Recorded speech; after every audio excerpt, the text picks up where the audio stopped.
بسم اللہ الرحمن الرحیم۔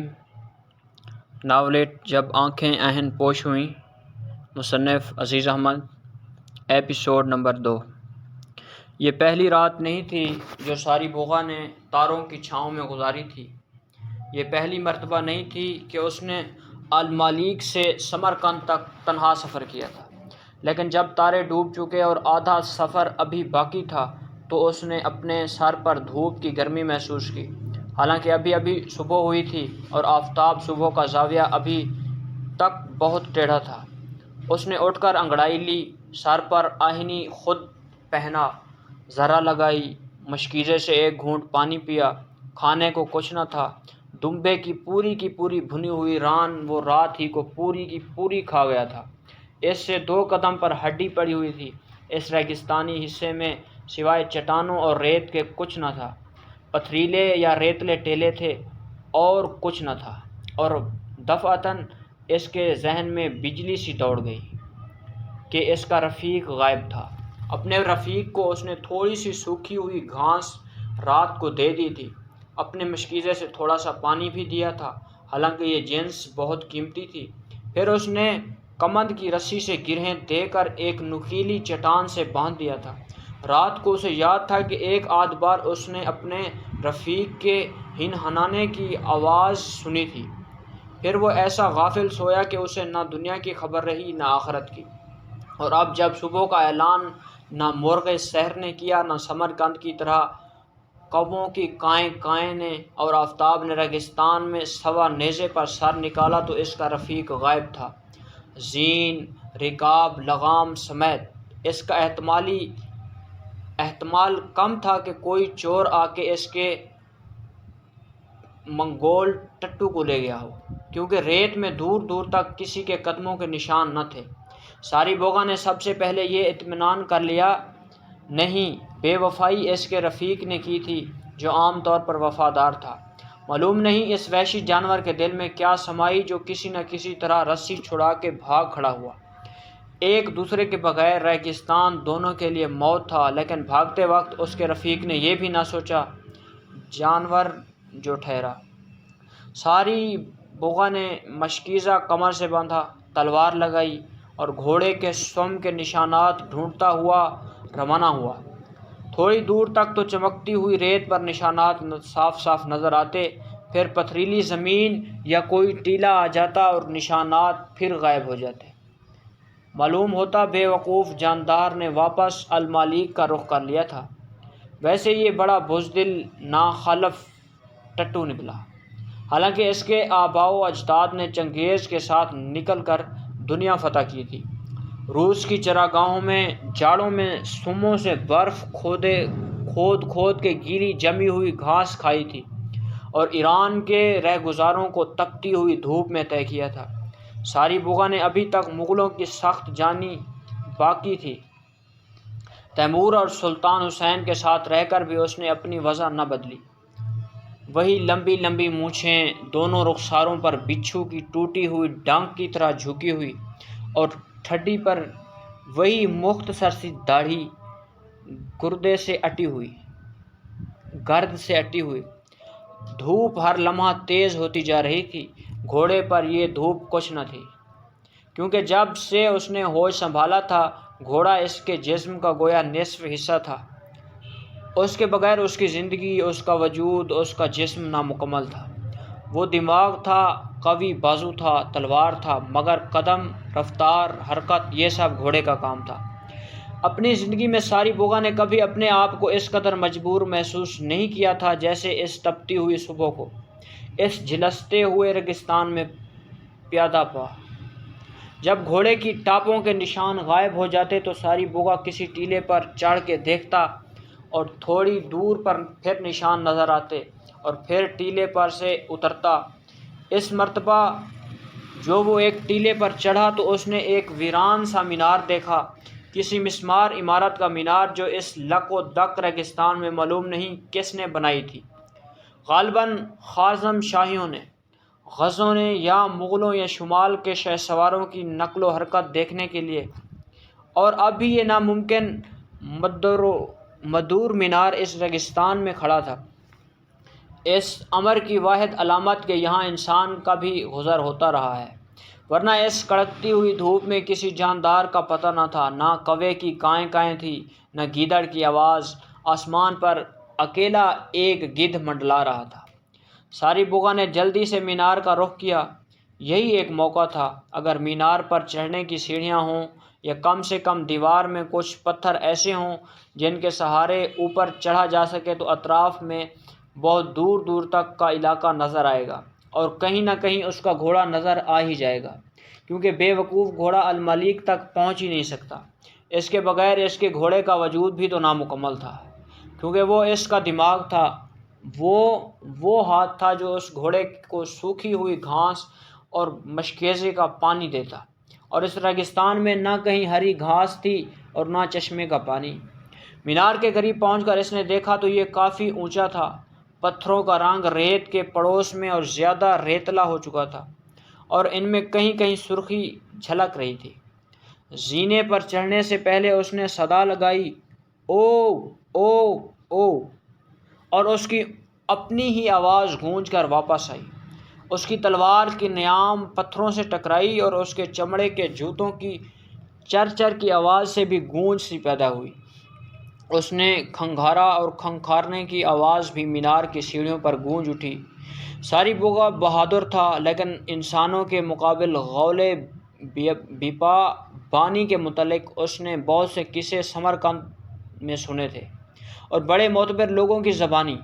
مثلاً جلال الدین گیلانی نے ایک بڑے مناظر میں جنات، غول بیابانی اور ارواح خبیثہ کا وجود ثابت کیا تھا، اور ساری بوغا کا عقیدہ ذرا ذرا کچا کچا تھا کہ یہ ساری غیر مری اور شیطانی مخلوق شاید ہو شاید نہ ہو۔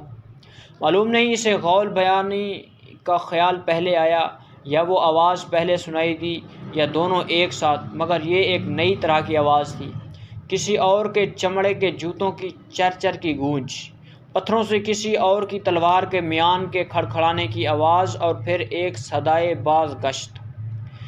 اس نے فوراً لا حول ولا قوت پڑھا اور بہادری سے دل میں سوچا کہ اب تک آدمیوں سے لڑتا رہا ہوں، اب غول بیابانی سے بھی مقابلہ صحیح۔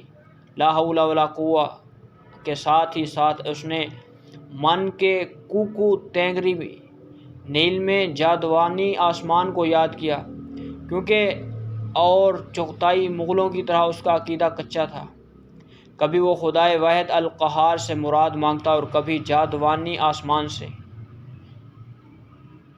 کبھی ایک پر ایمان لے آتا اور کبھی اپنے دل کی گہرائیوں میں دوسرے کی حکومت محسوس کرتا، اور کبھی کبھی سوچتا کہ دونوں ایک ہی ہیں۔ اس نے وحشیانہ مغل انداز میں پھر نعرہ لگایا، کون ہے؟ اوہ اوہ اوہ! وہ جو اوپر کی چھپی ہوئی چکر دار سیڑھیوں پر آگے آگے اوپر چڑھ رہا تھا، ایک لمحے کے لیے رکا، پھر چرمی جوتوں کے چرمر کی گونج بڑھ گئی۔ ساری بوغا نے تلوار کھینچ لی۔ یہ جن نہیں انسان ہے، میری آواز سن کے اوپر بھاگ رہا ہے، اور اس نے جلدی جلدی سیڑھیاں پھاند کے اوپر چڑھنا شروع کیا۔ اب اوپر جو آدمی چڑھ رہا تھا اس کی شکل اسے اپنے سے بہت قریب نظر آئی۔ اس نے بھی تلوار کھینچ رکھی تھی، اور ساری بوغا کو اوپر چڑھتا دیکھ کر وہ ایک لہجہ کے لیے ٹھٹکا اور تلوار سونتی۔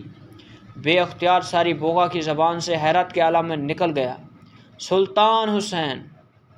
سلطان حسین کا بھاری بھرکم جسم اس سے صرف چند سیڑھیوں اوپر تھا۔ اس کی گھنی داڑھی کے ہلکے بالوں پر گرد تھی، وہ منہ چھپانے کی کوشش کر رہا تھا۔ اس کی سفید چوڑی پیشانی کے نیچے اس کی چھوٹی چھوٹی آنکھیں مایوسی اور اندوہ سے اپنی چمک کھو چکی تھیں۔ اس کا وقار اب بھی شاہانہ تھا، اور اس کی تلوار کی دھار تیز تھی۔ سلطان حسین نے ساری بوغا کی چھوٹی چھوٹی منگول آنکھوں میں مکاری اور چالاکی کی چمک پڑھ لی۔ اس نے پھر اپنا سوال دہرایا، تو یہاں کیا کر رہا ہے؟ میں الملیک سے سمرقند جا رہا تھا۔ اکیلا؟ خداوند، یہ بھی کوئی زندگی ہے؟ برفستانوں اور ریگستانوں میں اکیلے ایلچی اور جاسوس کی زندگی، مگر آپ کی خدمت میرا فرض ہے۔ میں ہر خدمت کے لیے تیار ہوں۔ الملیک سے ختن گیا، بغستان کی سرحدوں تک گیا اور مجھے چغتائیوں کے سب حالات معلوم ہیں۔ میں الملیک سے سمرقند واپس جا رہا تھا کہ میرا گھوڑا رات کو کھو گیا۔ وحشی گھوڑا تھا، چھوٹا سا منگول ٹٹو، مگر اپنے آپ کو شاید عرب شبدیز سمجھتا ہے کہ میں من کے کوکو تینگری کے علاوہ کسی اور کی سواری کے قابل نہیں۔ رات کو میں نے اسے کھلایا پلایا، صبح کو دیکھا تو غائب۔ خداوند، میں نے بلی کی بے وفائی کے قصے سنے ہیں، عورت کی بے وفائی کے قصے سنے ہیں، بھائی کی بے وفائی کے قصے سنے ہیں، لیکن کتے یا گھوڑے کو بے وفا دیکھا تھا نہ سنا تھا، اور جو نہ دیکھا تھا اور نہ سنا تھا وہ مجھ پر گزر گئی۔ میں نے دور سے یہ مینار دیکھا اور سوچا کہ اس پر چڑھ کے ادھر ادھر نظر دوڑاؤں۔ یہاں آیا تو خداوند کی قدم بوسی نصیب ہوئی، مگر حضور یہاں اکیلے کیسے؟ تو نے واقعات کا احوال نہیں سنا؟ سلطان حسین نے شک کے لہجے میں پوچھا۔ حضور والا، کون سے واقعات؟ میری اور امیر تیمور گورگاں کی لڑائی۔ اس لنگڑے کے آگے میری تقدیر میرا ساتھ چھوڑ گئی۔ میرے خیال میں تو اسی کا بھیجا ہوا جاسوس ہے۔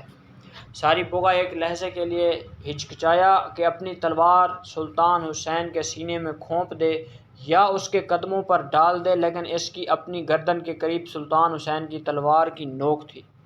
اس نے الملیک میں سلطان تیمور اور سلطان حسین کی لڑائی کی خبر خوب سنی تھی۔ اسے یہ بھی معلوم تھا کہ نکلتے ہوئے سورج کا ساتھ اچھا ہے، ڈوبتے ہوئے چاند کا کیا ساتھ۔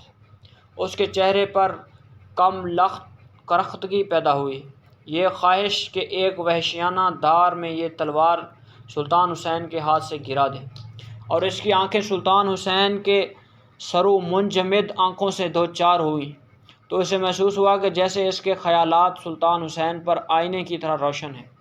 اس نے ایک لحظہ اندر تصفیہ کیا اور اپنی تلوار سلطان حسین کے قدموں پر ڈال دی اور گردن جھکا دی۔ خداوند، میں مغل ہوں اور آپ جلائر مغل سلطان ہیں۔ آپ کی رگوں میں خان اعظم چنگیز خان اور ایلخا ہلاکو خان کا لہو ہے۔ یا سائے چنگیزی نے مجھے آپ کی اطاعت کا حکم دیا ہے۔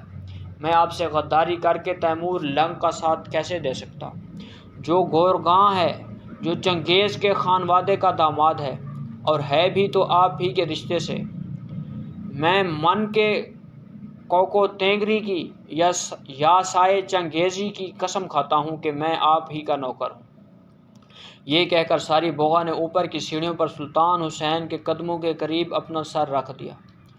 سلطان حسین کے ہونٹ لرزنے لگے، اس کے ہاتھ کپ کپائے، شک ایک لمحہ کے لیے چمکا اور غائب ہو گیا۔ پھر یہ کہ شک سے فائدہ ہی کیا تھا؟ اب شبہ مات کے وقت دیر کیا، سویر کیا، فرزی نہیں، رخ نہیں، سپاہ نہیں۔ ایک مغل اسپ ملا نہ ملا۔ سلطان حسین کی گھنی پلکوں پر ایک نمکین ستارہ چھلکا۔ اس نے اپنی میلی خورجی سے مروودار کا ایک ہار نکالا اور ساری بوغا کے ہاتھ میں پکڑوا دیا۔ اس وقت میرے پاس کچھ نہیں، تو جا اپنا راستہ لے اور کسی سے اس کا ذکر نہ کر کے تو نے مجھے یہاں دیکھا ہے۔ میں نے اوپر سے تیرے گھوڑے کو دیکھ لیا ہے۔ شمال مشرق میں اس نوکدار ٹیلے کے اس پار ایک نخلستان ہے جہاں تیرا ٹٹو گھاس چر رہا ہے۔ ساری بوغا خوشی سے چیخ پڑا۔ سلطان حسین نے پھر اسی وقار سے دوہرا کر کہا، جا اور اپنا راستہ لے۔ سلطان حسین کے ہونٹوں پر پیڑیاں جمی ہوئی تھیں۔ ساری بوغا نے اس کی طرف دیکھا اور اب وہ ایک نظر میں بھانپ گیا کہ ہارا ہوا شہریار یا کئی روز سے بھوکا ہے۔ اس کے ہونٹوں پر پیڑیاں جمی ہوئی تھیں۔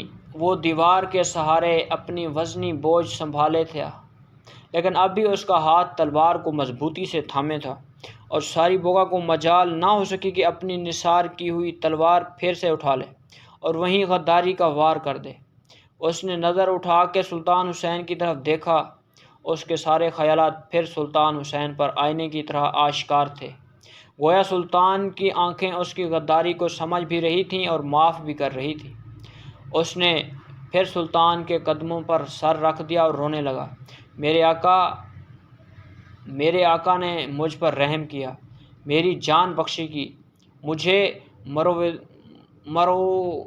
مرواریدار کا ہار دیا، اور میں نے اپنے آباء و اجداد سے وفاداری نہ سیکھی۔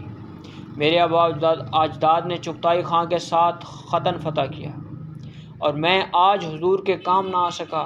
اب مجھے جان نثاری کی اجازت مرحمت فرمائیے۔ اس وقت میرے مشکیزے میں گندے پانی کے سوا کچھ نہیں۔